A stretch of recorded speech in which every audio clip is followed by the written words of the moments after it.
बिस्मिल्लाहिर्रहमानिर्रहीम अस्सलामुअलैकुम। Welcome back to my channel. जैसा कि आप लोग जानते हैं, कल हम लोगों ने स्टार्ट किया था 30 डेज़ ऑफ 30 प्रोजेक्ट्स वाला चैलेंज, जिसमें हमारा पहला प्रोजेक्ट है काउंटडाउन टाइमर, जिसका पार्ट 1 कल हम कर चुके हैं। और पार्ट 1 में मैंने बताया था कि किस तरीके से आप लोग सारी इंस्टॉलेशन कर सकते हैं, कौन कौन सी फाइल बनेगी, किस तरीके से बनेगी, सर के तरीके से मैंने सारी चीज़ें डिटेल में आपको कल बता दी थी।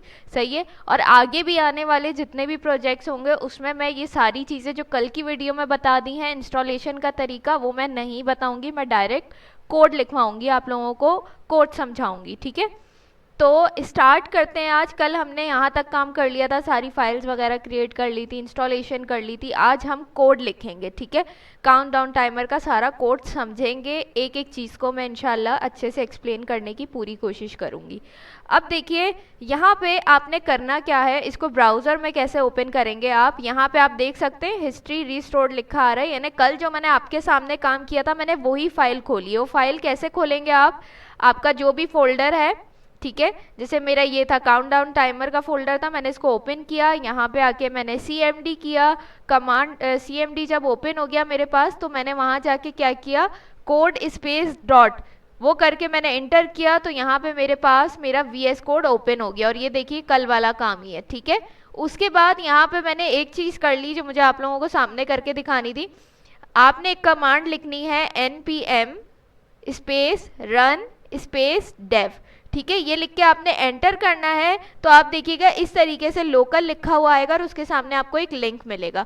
देखिए मैं इस लिंक पे आई, क्या कह रहा है, follow link control plus click. यानी आपने कंट्रोल के साथ इस पर क्लिक करना है तो आपके पास ब्राउज़र में ये पेज ओपन हो जाएगा।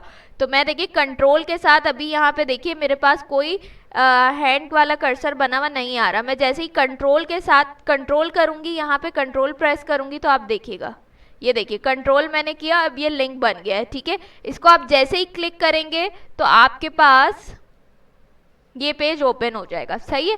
अब हम जो भी कोड लिखते जाएंगे ना, वो यहाँ पे हमारे पास चीज़ें बनती रहेंगी, चलती रहेंगी। अभी क्यों एरर आ रहा है, यहाँ पे देखिए लिखा हुआ आ रहा है the default export is not a react component in page.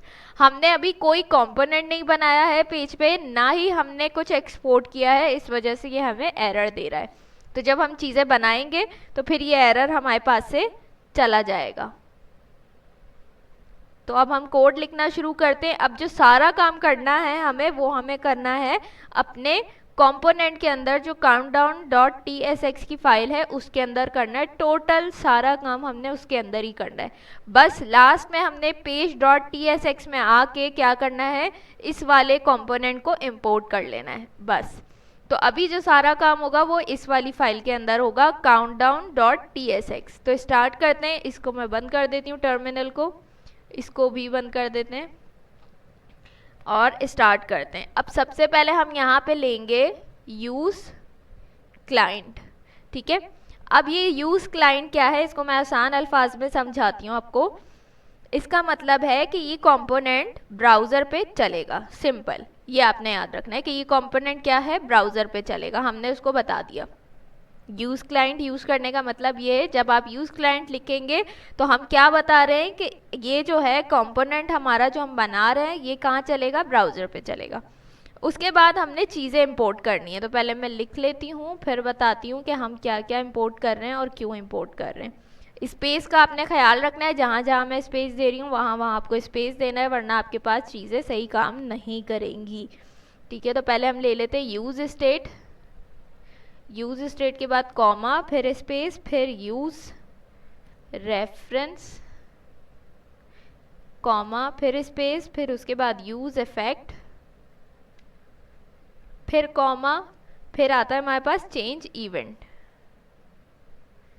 Change event, सही है। ये तीनों हमने कर लिए, इंपोर्ट कर लिए, किससे, रिएक्ट से हमने इन तीनों को इंपोर्ट कर लिया है।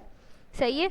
अब यूज़ स्टेट क्या है, ये रिएक्ट का फंक्शन है जो डेटा या वैल्यू स्टोर करने में हेल्प करता है। सही है। तो आप जो भी यहाँ पे काम करेंगे, जो भी हमारा काउंटडाउन टाइमर में वैल्यूज़ दी जाएंगी उनको क्या करेगा, स्टोर करेगा। यूज़ रेफरेंस, ये भी रिएक्ट का फंक्शन है जो रेफरेंस बनाने में हेल्प करेगा। उसके बाद यूज़ इफेक्ट, ये फंक्शन किसी काम को रिपीट करने के लिए यूज़ होता है। ठीक है, जैसे टाइमर में हर सेकंड के बाद टाइम कम होता रहेगा, तो वो क्या है, हमारे पास रिपीट हो रहा है ना, सारा जो उसका प्रोसेस होगा वो रिपीट हो रहा है, तभी वो सेम काम कर रहा है और वैल्यूज़ को कम करके दिखा रहा है हमें। उसके बाद चेंज इवेंट, ये टाइप बताता है कि इनपुट फील्ड में जो चेंज हो रहा है वो एक इवेंट के ज़रिए हो रहा है। सही है, तो इन सारी चीज़ों का ये काम है। उसके बाद हमें और भी कुछ चीज़ें इंपोर्ट करनी है, वो इंपोर्ट करते हैं। पहले इंपोर्ट, तो हमारे पास पहले आएगा इनपुट, ठीक है, ये देखिए जैसे ही आप क्लिक करेंगे तो ये आपके पास खुद ही आ जाएगा इसका। अब आपने बताना है यहाँ पे, पहले मैं दूसरा बना लेती हूँ, इंपोर्ट,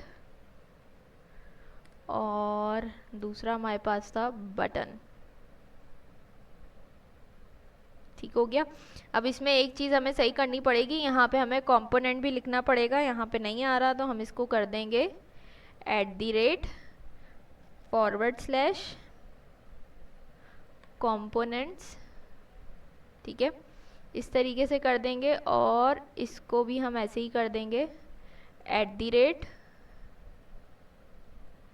@components, ये ठीक हो गया। हमने ये सारी चीज़ें बता दी। अब ये इनपुट और बटन कहाँ से हमने इंपोर्ट किया, ये हमने यहाँ पे आपने देखा था, हमने कंपोनेंट्स के अंदर UI का जो फोल्डर था उसके अंदर दो चीज़ें थी जो हमने shared.cn से इंपोर्ट की थी। क्या था, वहाँ पे हमारे पास प्री डिफाइंड कंपोनेंट्स मिलते हैं हमें, तो हमने ये दोनों वहाँ से इंपोर्ट किए थे। तो इसलिए हमने इसका पाथ बता दिया कि कहाँ से इंपोर्ट कर रहे हैं। जैसे हमने यहाँ पे बताया कि ये सब चीज़ें हम रिएक्ट से इंपोर्ट कर रहे हैं, और ये दोनों चीज़ हम कहाँ से इंपोर्ट कर रहे हैं, हमने बता दिया इसका पाथ कि कंपोनेंट के अंदर UI एक फोल्डर है, उसके अंदर button.tsx है जिसको इंपोर्ट कर रहे हैं, और एक input.tsx है जिसको हम इंपोर्ट कर रहे हैं। सही, यहाँ तक हमने ये काम कर लिया, दोनों चीज़ें इंपोर्ट हो गई। अब हमने क्या करना है, अब काउंटडाउन फंक्शन बनाएंगे। उसके लिए हमें क्या चीज़ें चाहिए, हम नीचे आ जाते हैं। काउंटडाउन फंक्शन बनाने के लिए हम सबसे पहले तो हमने क्या करना है, एक्सपोर्ट करना है अपने फंक्शन को। तो पहले ही हम लिख लेते हैं एक्सपोर्ट डिफ़ॉल्ट। जैसे हम क्या करते थे, हम टाइप स्क्रिप्ट में भी करते थे, हमने सीखा था कि किस तरीके से डिफ़ॉल्ट एक्सपोर्ट करते हैं। हम एक्सपोर्ट का कीवर्ड लिख के डिफ़ॉल्ट लगा देते हैं और इसके आगे हम अपना पूरा फंक्शन बना देंगे। सही है, तो अब हम अपना काउंटडाउन का फंक्शन बना रहे हैं। इस फंक्शन के अंदर वो सारा कोड आएगा जो टाइमर को हैंडल करेगा। तो हम स्टार्ट करते हैं। सबसे पहले हम लिखेंगे फंक्शन, और उसके बाद हम अपने जो भी फंक्शन का नेम है वो रख देंगे। हम लिखते हैं काउंट डाउन। सही, हमने अपने फंक्शन का नेम रख दिया, क्या, काउंट डाउन, और ये हमारे पास हमारा फंक्शन बन गया। सही है, काउंटडाउन के नेम से हमने अपना फंक्शन बना लिया। अब हमने क्या करना है, इसके अंदर बाकी चीज़ें हमने करनी है, वो हम स्टार्ट करते हैं। यहाँ पे आए, सबसे पहले मैं कोड लिखती हूँ, फिर समझाती हूँ। कॉन्स्ट, उसके बाद duration,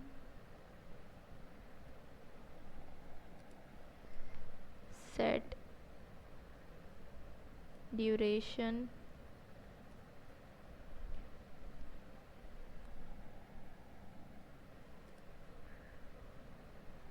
use state, use state के बाद हम यहाँ पे ले लेंगे नंबर, ठीक है, नंबर, और बीच में हम पाइप का साइन देंगे, साथ हम लिखेंगे स्ट्रिंग, और इसको हम क्लोज करेंगे, और यहाँ पे हम दे देंगे ब्रैकेट्स जिसके अंदर हम, अच्छा यहाँ पे हमने क्या समझा, हमने एक वेरिएबल बनाया है जो कि हमारे पास कांस्टेंट है। वेरिएबल बनाने के बाद हमने यहाँ पे एरे डिस्ट्रक्टिंग की है। एरे डिस्ट्रक्टिंग क्या होती है, हम टाइप स्क्रिप्ट में पढ़ चुके हैं ऑलरेडी। इसके अंदर दो चीज़ें आती हैं हमारे पास, ड्यूरेशन और सेट ड्यूरेशन। ड्यूरेशन वो वैल्यू है जो सेव होगी, और सेट ड्यूरेशन वो फंक्शन है जो इस वैल्यू को अपडेट करने के लिए यूज़ होगा। ठीक है, अब बात आती है इस यूज स्टेट वाली लाइन की। ये क्या है हमारे पास, ये रिएक्ट का फंक्शन है जो एक स्टेट वैल्यू बनाता है। सही है, तो ड्यूरेशन में सेकंड सेव्स होंगे, ठीक है, जो यूज़र ने इनपुट किए होंगे नंबर में। सही हो गया, वो हमारे पास ड्यूरेशन में सेव हो जाएंगे। और ये जो आपके पास स्ट्रिंग बना हुआ है, इसका क्या मतलब है, इसका मतलब ये है कि डिफ़ॉल्ट वैल्यू हमारे पास एम्प्टी स्ट्रिंग रहेगी। सही है। अच्छा, अब हम क्या करेंगे, हमने मज़ीद वेरिएबल्स बनाने, पहले मैं बना लेती हूँ फिर आप लोगों को एक साथ समझाऊंगी। कॉन्स्ट, सब में हमने एरे डिस्ट्रक्टिंग करनी है। अब हम यहाँ लिख लेते हैं टाइम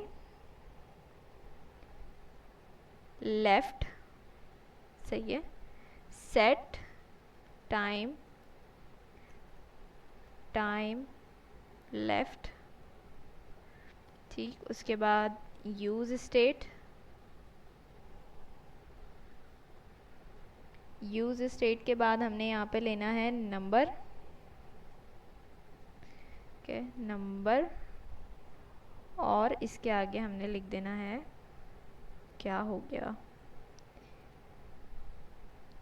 ठीक है।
ठीक है, यहाँ तक हमने यहाँ तक अपना कोड लिख लिया है। अब हम समझ लेते हैं कि ये कोड है क्या। एक एक चीज़ को हमने समझना है, तो हम स्टार्ट करते हैं ऊपर से।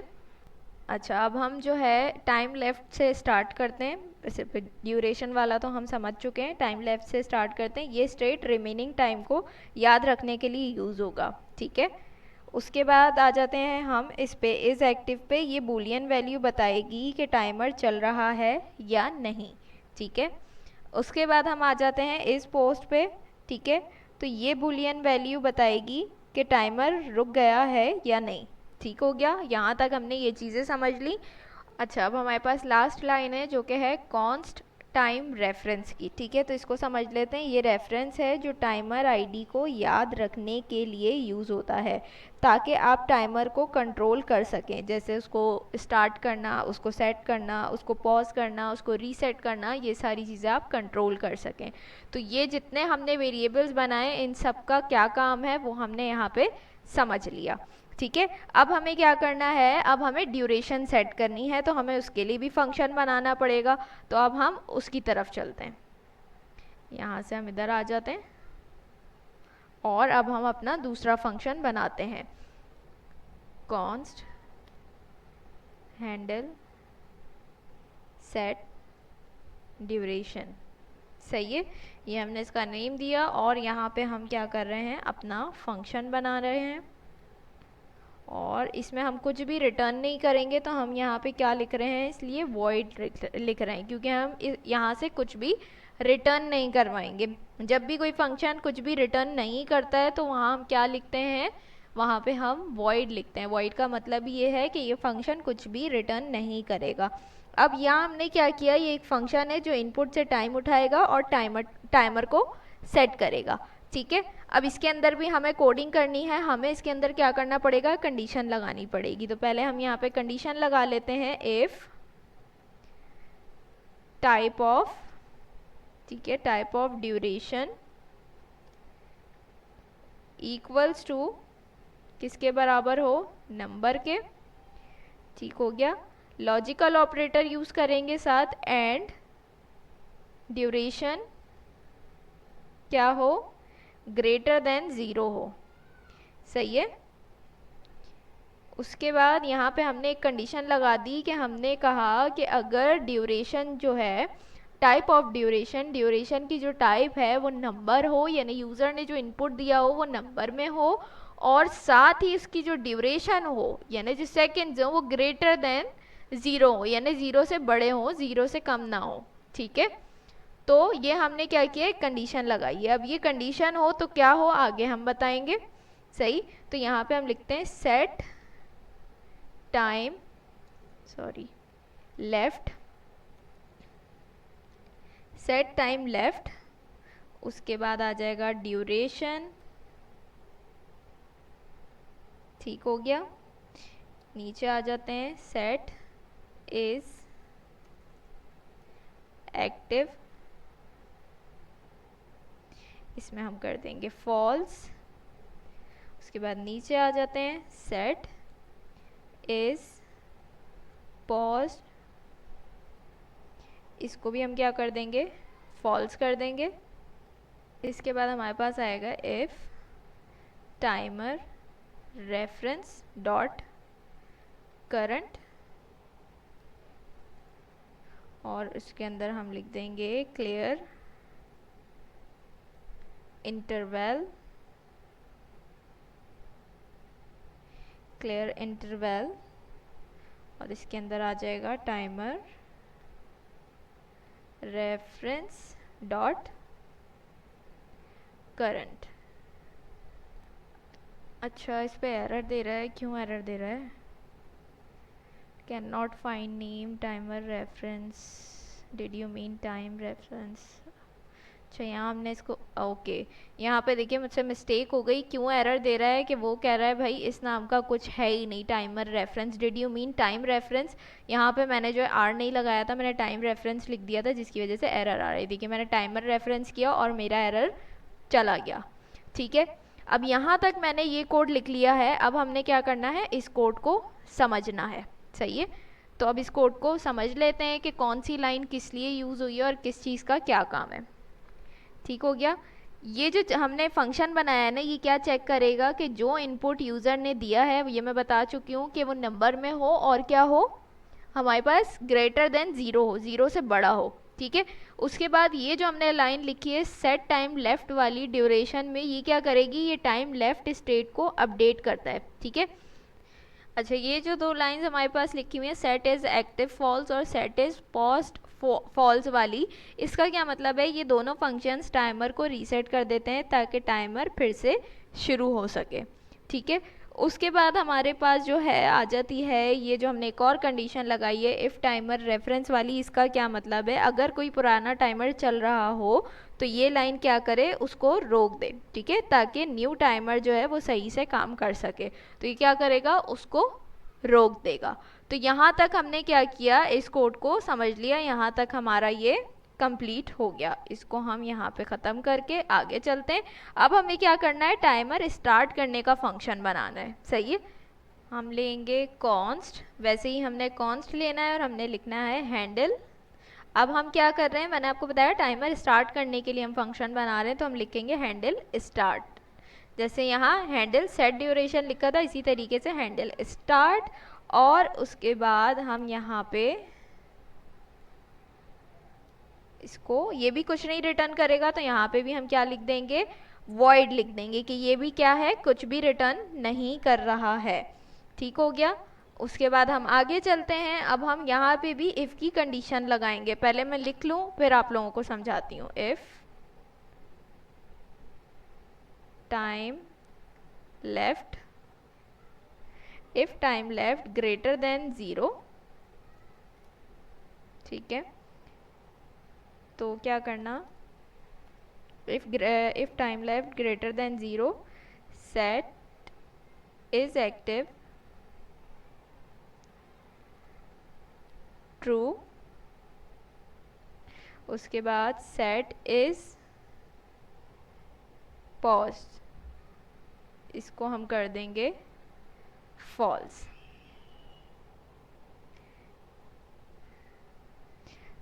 ठीक है, और यहाँ पे भी हम सेमीकोलन लगा देते हैं। अच्छा, अब ये छोटी सी चीज़ थी, इसको भी हम समझ लेते हैं। ये हमने क्या बनाया, किस चीज़ का फंक्शन बनाया है, टाइमर स्टार्ट करने का फंक्शन बनाया है। अब ये जो पहली लाइन है हमारे पास, जो हमने जहाँ पे लिखा है कॉन्स्ट हैंडल स्टार्ट, इसका क्या काम है, ये फंक्शन तब चलेगा जब आप स्टार्ट के बटन को प्रेस करेंगे। जैसे ही आप वहाँ पे स्टार्ट का बटन प्रेस करेंगे तो आपके पास ये फंक्शन स्टार्ट हो जाएगा, काम करने लग जाएगा।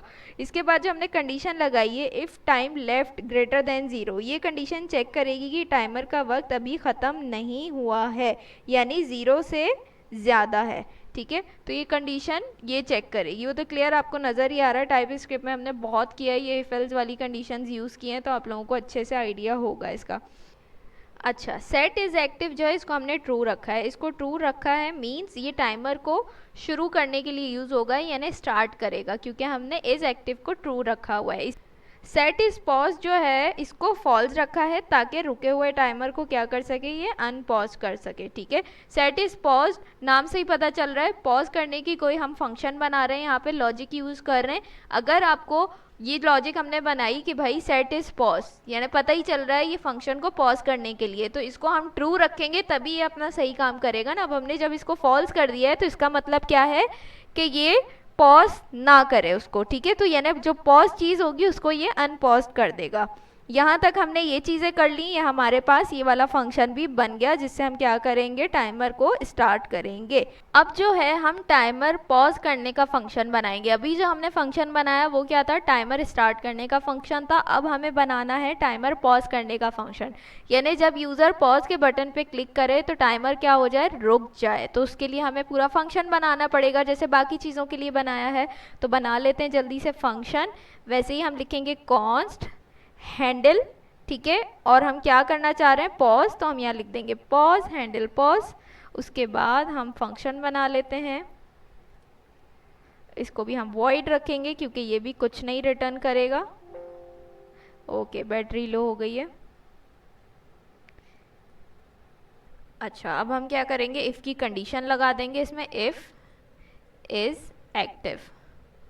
ठीक है, यानी अगर टाइमर क्या है, एक्टिव है, तो क्या करो, हम इसमें लिख देंगे set is paused. Set is paused इसको हम कर देंगे ट्रू, यानी अगर टाइमर एक्टिव है तो उसको क्या कर दो, पॉज कर दो। और सेट इज एक्टिव को हम कर देंगे फॉल्स। ठीक है, यानी उसको रोक दो। ठीक हो गया। हमने क्या कंडीशन लगाई कि कॉन्स्ट हैंडल पॉज, ये जो फंक्शन बनाया है ये क्या काम करेगा, जब भी यूज़र पॉज के बटन पे क्लिक करेगा ना, जैसे ही उसको प्रेस करेगा तो ये फंक्शन काम करेगा। ये क्या करेगा कि टाइमर को टेम्परेरी तौर पे रोक देगा। सही है, उसके बाद हमने कंडीशन लगाई इफ़ इज़ एक्टिव, ये चेक करेगा कि अगर टाइमर चल रहा है तभी उसको पॉज करा जाए। ठीक है, सेट इज पॉज को हमने ट्रू कर दिया, यानी टाइमर को पॉज करने के लिए इसको ट्रू कर देंगे। और इसी तरीके सेट इज एक्टिव को हमने फॉल्स कर दिया, तो टाइमर को पॉज करने के लिए इज एक्टिव स्टेट को फॉल्स कर देंगे। अब हमने क्या करना है, if timer reference dot current. ठीक है, और इसमें हम लिख देंगे क्लियर इंटरवल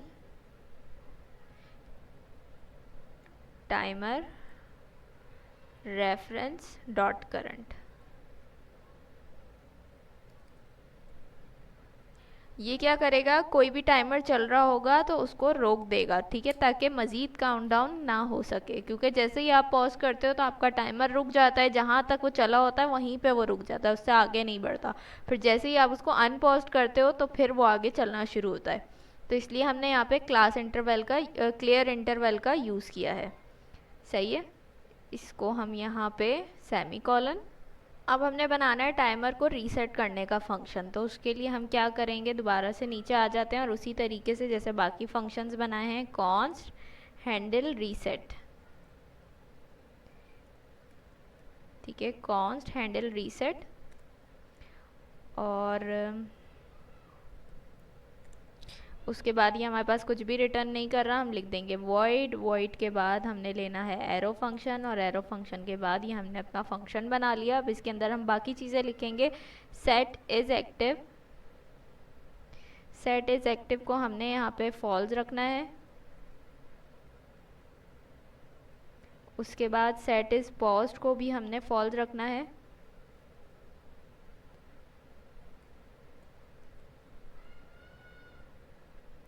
इसके बाद हम लेंगे सेट टाइम लेफ्ट, ठीक है। यहाँ पे हम लिखेंगे सेट टाइम लेफ्ट में टाइप ऑफ, किसकी टाइप, ड्यूरेशन की।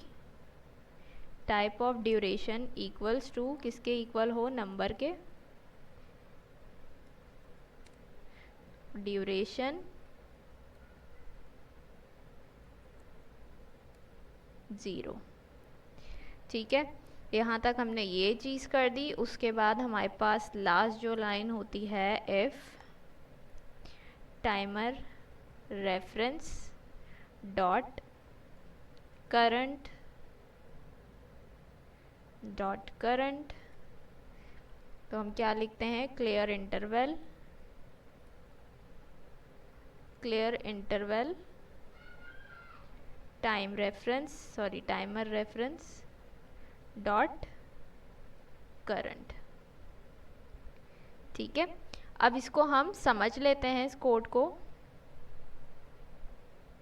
यहाँ पे ये हमारा एंड हो गया, ठीक है। ये जो हमारा है ना, ये वाला जो कर्ली ब्रैकेट है, ये फर्स्ट वाले फंक्शन का है, जो हमने काउंट डाउन बनाया है, वो हमारा मेन फंक्शन है, कंपोनेंट है, जिसके अंदर हम सारा कोड लिख रहे हैं, ठीक है। तो ये चीज़ आपने माइंड में रखनी है, इसलिए मैं साथ साथ सेमीकोलन लगा रही हूँ, ताकि कन्फ्यूजन ना हो, याद रहे कि कौन सा कर्ली ब्रैकेट किसका है, ठीक है। लास्ट वाला ये एज इट इज रहेगा, क्योंकि सारा कोड हम उस फंक्शन के अंदर लिख रहे हैं। अच्छा, अब इसको समझ लेते हैं। देखिए, पहले जो हमने ये वाला फंक्शन लिखा है, जब भी यूज़र क्या करेगा, रीसेट का बटन प्रेस करेगा, तो ये वाला फंक्शन चल जाएगा। ये जो पूरा हमने फंक्शन बनाया है, ये पूरा चलेगा, ठीक है। जब भी वो रीसेट का बटन प्रेस करेगा, उससे क्या होगा कि टाइमर जो है वो रीसेट हो जाएगा, सही है। अच्छा, अब यहाँ पे सेट इज़ एक्टिव को हमने फॉल्स किया हुआ, ये क्या करेगा, टाइमर को बंद कर देगा, ठीक है, क्योंकि जो इज़ एक्टिव वाला उसका फंक्शन है, उसको हम फॉल्स कर रहे हैं। तो वो इज एक्टिव वाला फंक्शन क्या काम करता है, एक्टिव रखता है ना टाइमर को, वो चलता रहता है। लेकिन जब हम उसको उलट देंगे, फॉल्स कर देंगे, तो वो क्या करेगा, उलट काम करेगा, यानी चलने के बजाय बंद हो जाएगा।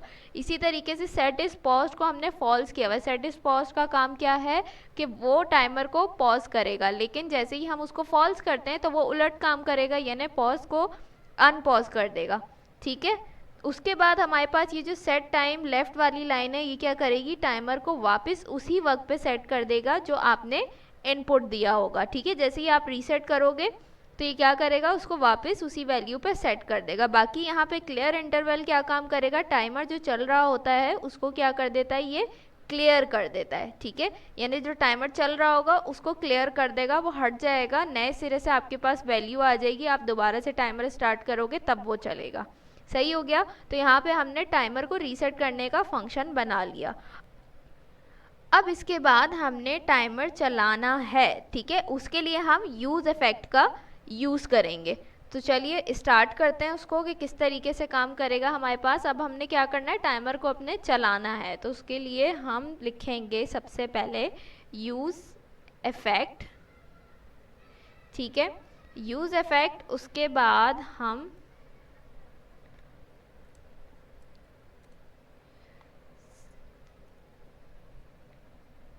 अब इसके अंदर इफ़ की कंडीशन लगाएंगे हम, ठीक है। अब हमने सारी चीज़ें बताते जानी है कि क्या चीज़ कैसे होगी। पहले मैं कोड लिखती हूँ, फिर मैं आप लोगों को समझाती हूँ कि पूरा कोड जब लिखा हुआ होता है तब ज़्यादा आसानी से समझाया जाता है। तो मैं जल्दी से कोड लिख लेती हूँ।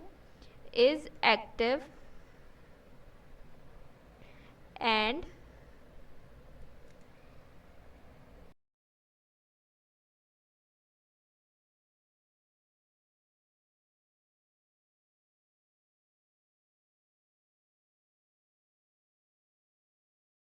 बाद हम लगाएंगे टाइमर रेफरेंस डॉट करंट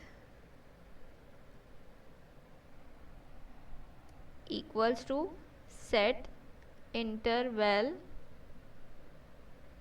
ठीक है, सेट इंटरवल लगाया, उसका देखिए पूरा हमारे पास फंक्शन बन के आ गया सेट इंटरवल का। इसके अंदर हमने लिखना है सेट टाइम लेफ्ट,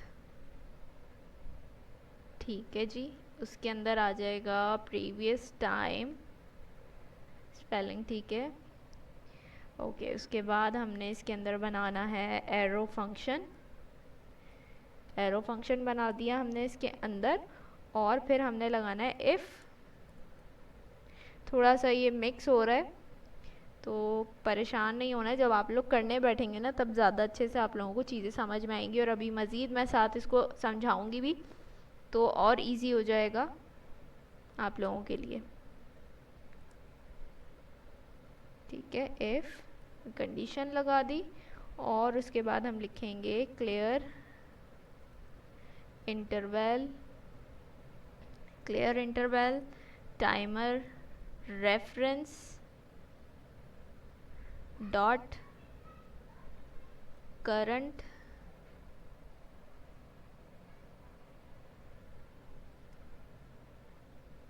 ठीक हो गया। हम क्या रिटर्न करवाएंगे इसके बाद, रिटर्न 0, ठीक है, रिटर्न 0 करवा दिया हमने। और उसके बाद यहाँ पे आके हम रिटर्न टाइम -1, ठीक है। अब ये देखिए पैरामीटर बन गया तो यहाँ से ये एरर चला गया, सही है। यहाँ तक हमने ये कर लिया, इसको भी हम बंद कर देते हैं, सेमीकोलन लगा देते हैं। और अब यहाँ पे जो इंटरवल लिखा हुआ है यहाँ पे हम लिख देंगे 1000, ठीक है। तो यहाँ पे हमने लिख दिया 1000, ठीक है। और इस पे भी सेमीकोलन लग गया, ठीक हो गया। यहाँ तक हमने काम कर लिया। अब हम क्या करते हैं, इस कोड को समझ लेते हैं, सही है। तो ऊपर से स्टार्ट करते हैं, मैं थोड़ा सा ऊपर आ जाती हूँ। यूज़ इफेक्ट ये रिएक्ट का फंक्शन है जो कुछ स्पेसिफिक काम मॉनिटर करने के तरीके देता है, जैसे कि टाइमर चल रहा है या रुक गया है, इस टाइप के। अच्छा, जो सेकंड वाली लाइन है हमारे पास 52 लाइन नंबर, इसमें जो हमने कोड लिखा है इसका क्या मतलब है, अगर टाइमर चल रहा है और पॉज नहीं है तो ये ब्लॉक क्या होगा, एग्जीक्यूट होगा। अच्छा, ये जो हमारे पास लाइन है, ये वाला कोड जो है इस लाइन में, ये क्या काम करेगा, ये फंक्शन हर 1 सेकंड के बाद टाइमर का वक्त कम करेगा, ठीक है। जैसे जैसे टाइमर चलता रहेगा तो क्या होगा, आपने देखा होगा टाइमर जब चलता है तो 1 सेकंड क्या होता रहता है, कम होता रहता है। तो वो काम ये लाइन हमारे पास करेगी, ठीक है। उसके बाद जो हमारा कोड है उसमें क्या हम काम करेंगे, टाइमर की वैल्यू को अपडेट करेगा ये, ठीक है। ये हमारे पास क्या काम करेगा, टाइमर की वैल्यू को अपडेट करेगा, और जैसे ही टाइमर 0 होगा तो क्या हो जाएगा, स्टॉप हो जाएगा। ये जो हमने यहाँ से यहाँ तक ये पूरा काम किया है, हमने इसको यही बताया है कि टाइमर की वैल्यू को क्या करते रहो, अपडेट करते रहो, और जैसे ही क्या हो, टाइमर की वैल्यू 0 हो जाए, 1 से कम हो जाए, तो फिर क्या कर दो, उसको स्टॉप कर दो। हमने ये पूरी कंडीशन लगा दी है, ठीक है। तो यहाँ तक हमने ये काम कर लिया, ये हमने टाइमर चलाने के लिए सारा काम किया था यहाँ पे।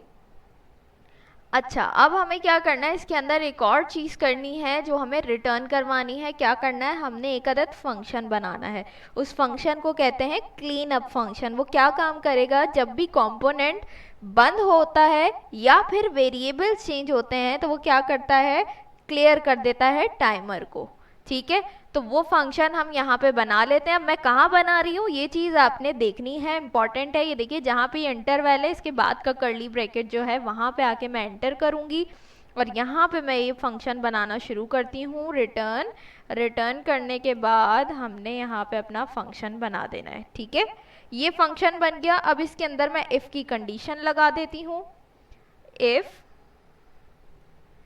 टाइमर रेफरेंस डॉट करंट, ठीक है। मैंने इफ़ की कंडीशन लगाई, उसके बाद अगेन कर्ली ब्रैकेट्स, और इसके बीच में मैं लिख दूंगी क्लियर इंटरवल,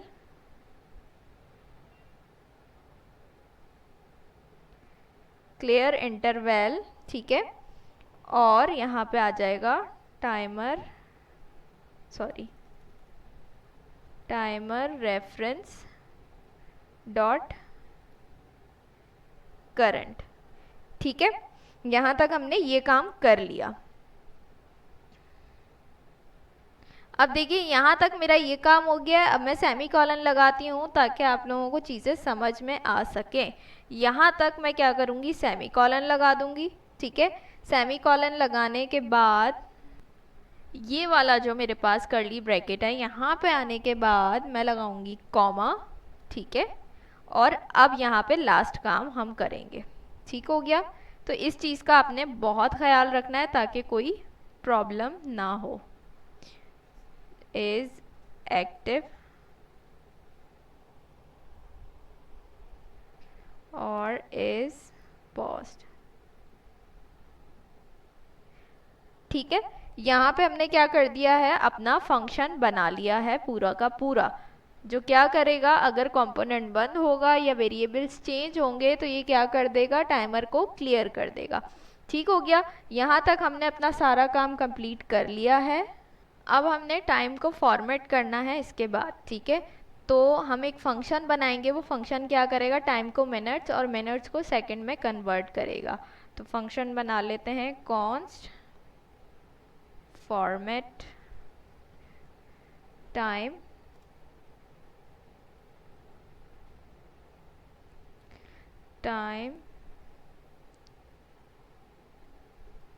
नंबर टाइप दे देंगे उसकी, और यहाँ पे हम बोल देंगे स्ट्रिंग, उसके बाद एरो फंक्शन कॉन्स्ट मिनट्स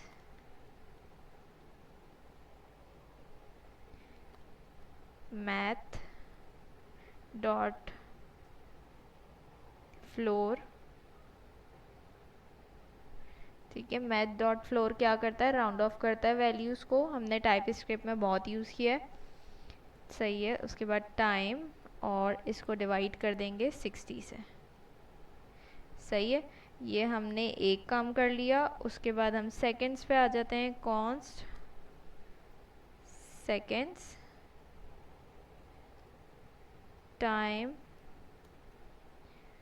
और इसको भी हम कर देंगे 60। ठीक है, इसके बाद हम करेंगे रिटर्न। क्या रिटर्न करेंगे, हम बैकटिक्स लगाते हैं, टेम्पलेट लिटरल्स का यूज़ करना है।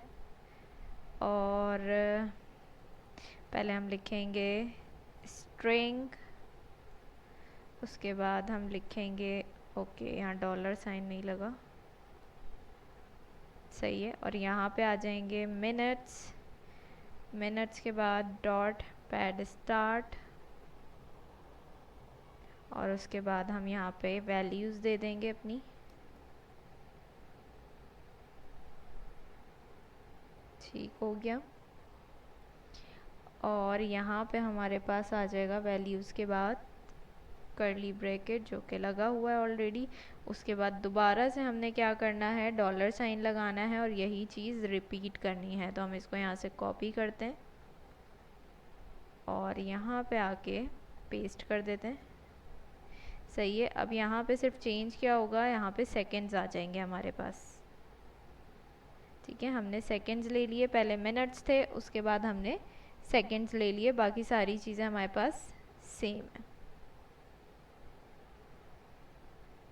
ठीक हो गया, यह हमारा पूरा एक बन गया। टाइमर को हमने फॉर्मेट करने के लिए पूरा एक फंक्शन बना लिया। अभी करेगा क्या, इसको समझ लेते हैं।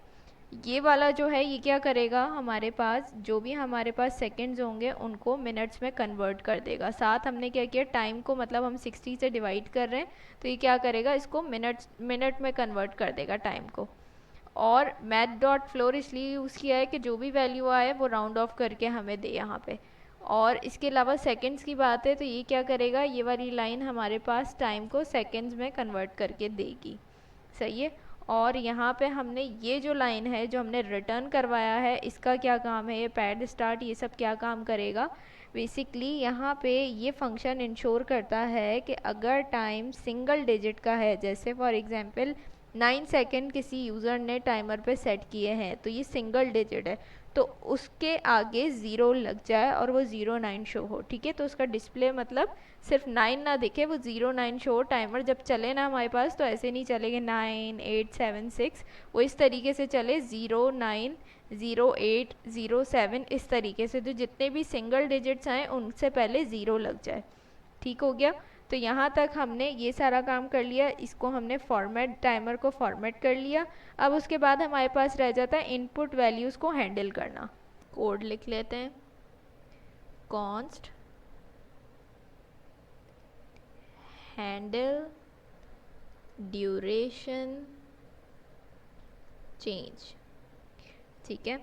उसके बाद सारा कोड अभी हम समझेंगे कि क्या चीज़ क्यों लिखी जा रही है। चेंज इवेंट, आपने देखा हमने जो ऊपर सारी चीज़ें इंपोर्ट की थी, हम उनका एक एक करके यूज़ कर रहे हैं। यूज़ हमने रेफरेंस का भी यूज़ किया, और चेंज इवेंट का भी यूज़ कर रहे हैं, और यूज़र इफ़ेक्ट का भी यूज़ कर रहे हैं। तो ये सारी चीज़ें हम यहाँ पे यूज़ कर रहे हैं, जितनी हमने क्या की थी, इंपोर्ट की थी। अब यहाँ पे हम लिखेंगे HTML, ठीक हो गया, HTML इनपुट एलिमेंट, ठीक है, आ गया हमारे पास HTML इनपुट एलिमेंट। ये लिख के हमने इसको क्लोज कर देना है, एंगल ब्रैकेट को, ठीक हो गया। उसके बाद हम यहाँ बता देंगे कि ये वॉइड है, यानी कुछ रिटर्न नहीं कर रहा ये। देन हम एरो फंक्शन बनाएंगे और कर्ली ब्रैकेट्स लगा देंगे। उसके बाद यहाँ पे हम लिखेंगे सेट ड्यूरेशन,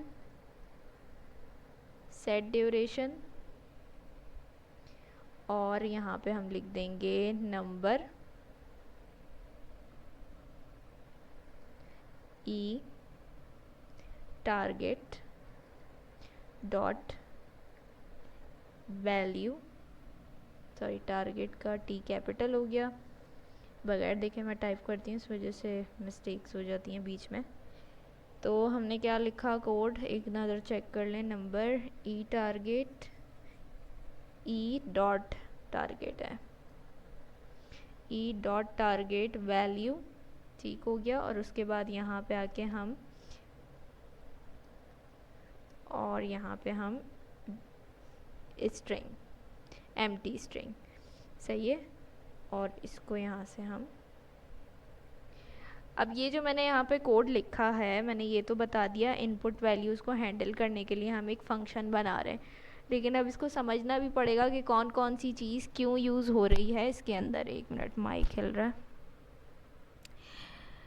अच्छा देखिए, जब यूज़र इनपुट फील्ड में कुछ टाइप करेगा तो ये फंक्शन टाइम सेट करेगा, ठीक है, जो ये हमने ऊपर बनाया है ये वाला, ठीक हो गया। तो जब भी कोई यूज़र क्या करेगा, जब भी कोई यूज़र इनपुट फील्ड में कुछ टाइप करेगा तो ये फंक्शन टाइम सेट करेगा।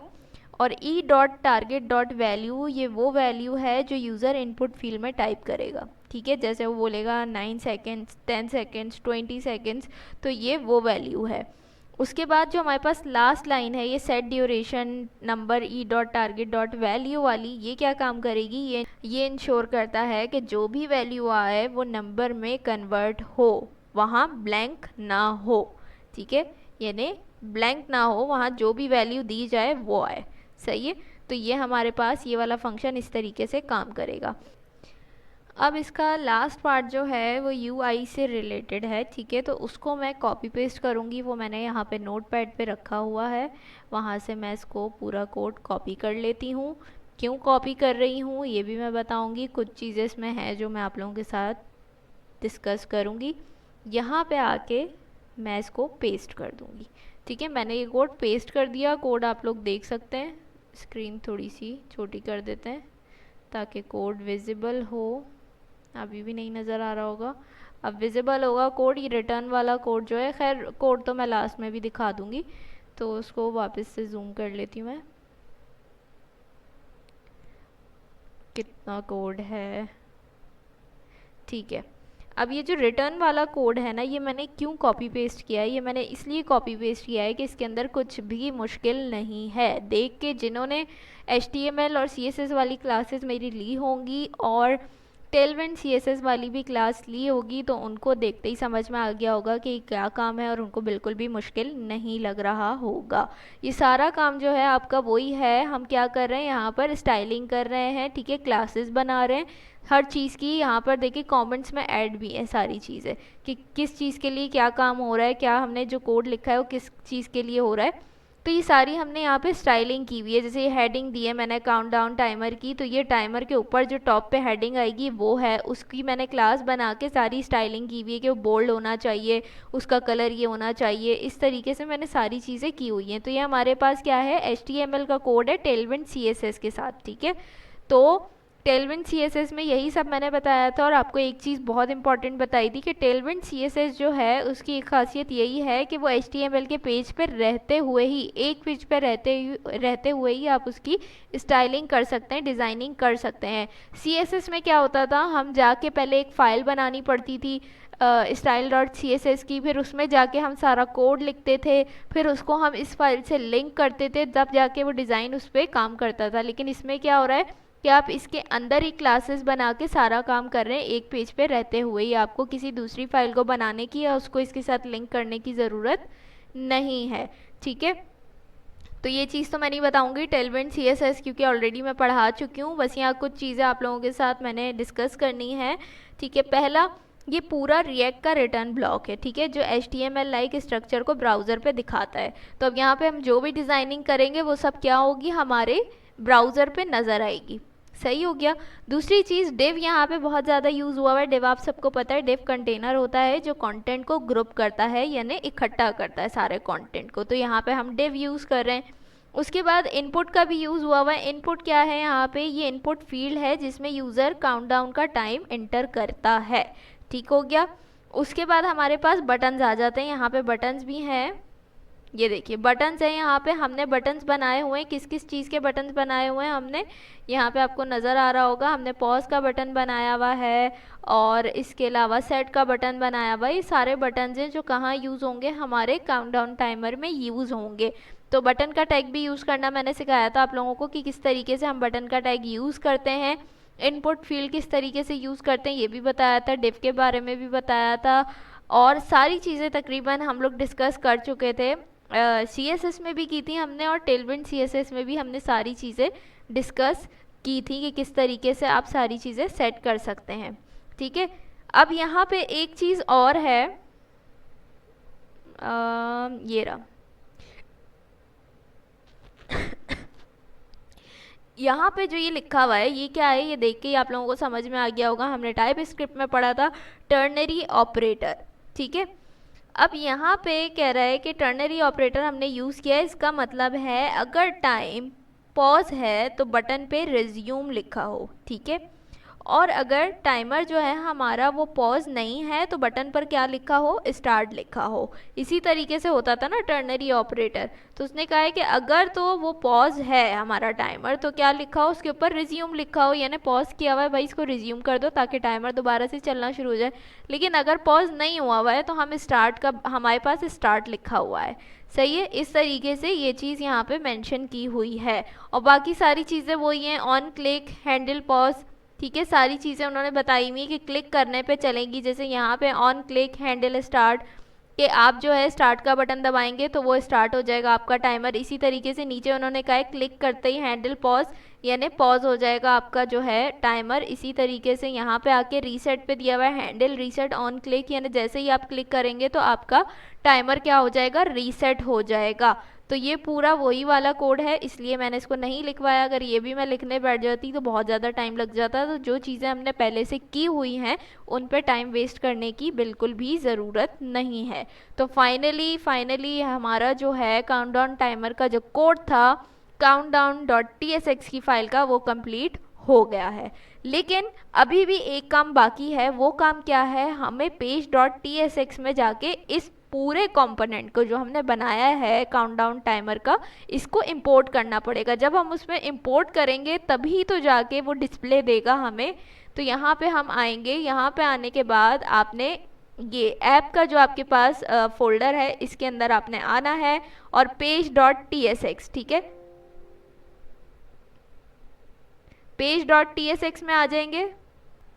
अब हमने क्या करना है, यहाँ पे आके हमने उसको इंपोर्ट करना है जो हमने वहाँ पे कंपोनेंट बनाया है। तो हम लिख देंगे इंपोर्ट, उसके बाद अपने फंक्शन का नाम जिसको हमने क्या करना है, इंपोर्ट करना है, ये आ रहा है हमारे पास। और ये देखिए खुद ही इसका पाथ हमारे पास लिखा हुआ आ रहा है। सही है।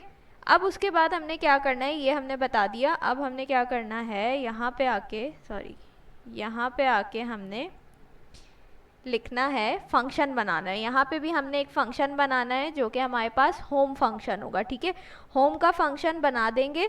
यहाँ इसका काम है पेज के लेआउट को डिफाइन और रिटर्न करना। ठीक है, तो हम वो फंक्शन बना लेते हैं। हर बार आपको यही फंक्शन बनाना पड़ेगा, लेकिन उससे पहले आपको यहाँ इसको एक्सपोर्ट डिफ़ॉल्ट करना पड़ेगा। जब आप यहाँ पे अपने कंपोनेंट बनाते टाइम जो भी फंक्शन बनाएंगे उसको भी एक्सपोर्ट डिफ़ॉल्ट करना पड़ेगा। और इसी तरीके से जब आप यहाँ पे page dot T S x पे उसको इंपोर्ट करेंगे तो होम का फंक्शन बनाने से पहले आपको उस फंक्शन को भी एक्सपोर्ट करना पड़ेगा। अब हम अपना यहाँ पे फंक्शन बना लेते हैं जिसको हम नाम दे देते हैं होम का। ठीक है, ये हमने फंक्शन बना लिया। अब इसको हम रिटर्न करवा देते हैं सिंपल। रिटर्न करवाने के बाद हम इसको div लिखते हैं और div के अंदर हम क्या करेंगे, अपने फंक्शन को कॉल कर लेंगे। हमारे फंक्शन का क्या नाम था, काउंट डाउन। ठीक है, इसको कॉल करेंगे और ये हमने क्या कर लिया, अपने फंक्शन को कॉल कर लिया। अब ये हमारा पूरा रेडी हो चुका है। अब जस्ट हमने क्या करना है, कोई भी काम नहीं करना, सिंपल हमने ब्राउज़र पे जाना है। जहाँ पे कुछ डिस्प्ले नहीं हो रहा था इसको हम करेंगे रिफ्रेश। ये देखिए टाइमर आ गया हमारे पास। एक कंटेनर है जिसके अंदर हमारी सारी चीज़ें, हमारे सारे एलिमेंट्स नज़र आ रहे हैं। और ये देखिए डिस्प्ले किस तरीके से नज़र आ रहा है आप लोगों का।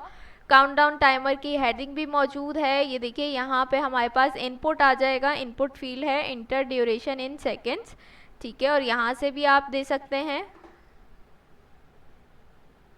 सही है, और डायरेक्ट भी आप इसको टाइप कर सकते हैं। उसके अलावा ये सेट का बटन है, हम यहाँ पे सेकंड्स दे के, फॉर एग्जांपल मैं 10 सेकंड्स लिख रही हूँ और यहाँ पे मैं सेट करूँगी। सेट करने के बाद ये देखिए सेट हो गया यहाँ पे। सही है, सेट करने के बाद मैं इसको स्टार्ट करूँगी। ये देखिए स्टार्ट हो गया, टाइमर हमारा चल रहा है। अब मैं इसको पॉज करूँगी तो ये देखिए स्टार्ट का बटन जो था यहाँ पे रिज्यूम लिखा आ गया। मैंने जो वहाँ पे यूज़ किया था टर्नरी ऑपरेटर, तो मैंने यही बताया था कि यहाँ पे ये क्या काम कर रहा है कि जब मैं इसको पॉज करूँ तो यहाँ पे रिज्यूम लिखा आ जाए और जैसे ही मैं इसको रिज्यूम कर दूँ, जब पॉज ना हो तो यहाँ स्टार्ट लिखा हुआ है। ठीक है, इसी तरीके से अगर मैं इसको रीसेट कर दूँगी तो वापस 10 पे आ गया। अगेन मैं इसको चलाती हूँ, चल रहा है, ये 7 तक आया। मैं रीसेट करती हूँ, वापस 10 पे आ गया। सही है, इस तरीके से हमारे पास काम करेगा। इसको मैं चलाती हूँ, अब ये चल रहा है हमारे पास। जब ये 0 हो जाएगा तो हमारा टाइमर स्टॉप हो जाएगा। और इसी तरीके से हमने एक सेटिंग और की थी। ये देखिए आपको नज़र आ रहा होगा कि सिंगल डिजिट्स जहाँ पे थे वहाँ पे ये क्या हो रहा था हमारे पास। इसको दोबारा से हम सेट करते हैं और फिर से स्टार्ट करते हैं। ये देखिए सिंगल डिजिट पे क्या हो रहा है, सिंगल डिजिट से पहले हमारे पास 0 भी लिखा हुआ आ रहा है। तो ये हमारा परफेक्ट टाइमर बन चुका है नेक्स्ट जेएस पे। अब हम कोड देख लेते हैं। यहाँ पे आके कोड मैंने आप लोगों को दिखाना था। ये page dot T S x पे सिर्फ ये काम करना है आप लोगों ने, और कुछ भी नहीं करना। Count down dot T S x का जो है मैं आप लोगों को दिखा देती हूँ। कोड सारा यहाँ से स्टार्ट हो रहा है।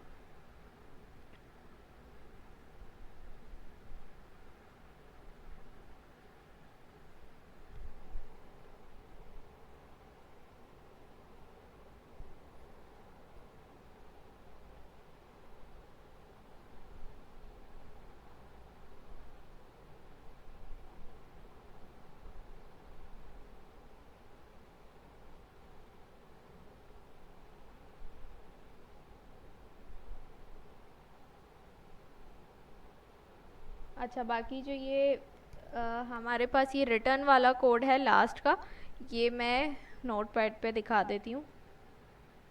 यहाँ पे ज़रा ज़्यादा सही नज़र आएगा, थोड़ा सा जूम कर लेते हैं। ठीक है, यहाँ पे ज़रा ज़्यादा अच्छे से नज़र आ जाएगा।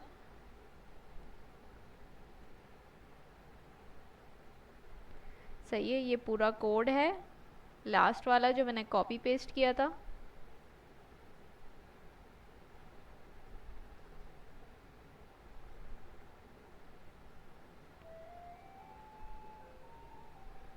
ठीक हो गया, ये सारा कोड है और ये हमारा काउंटडाउन टाइमर रेडी हो चुका है। होप ये वीडियो आप लोगों को अच्छी लगी होगी। अगर वीडियो अच्छी लगी है तो लाइक कमेंट शेयर करना मत भूलिएगा। इंशाल्लाह आप लोगों से नेक्स्ट वीडियो में मुलाकात होगी, तब तक अपना बहुत सारा ख्याल रखिएगा, मुझे अपनी दुआओं में याद रखिएगा। अल्लाह हाफिज़।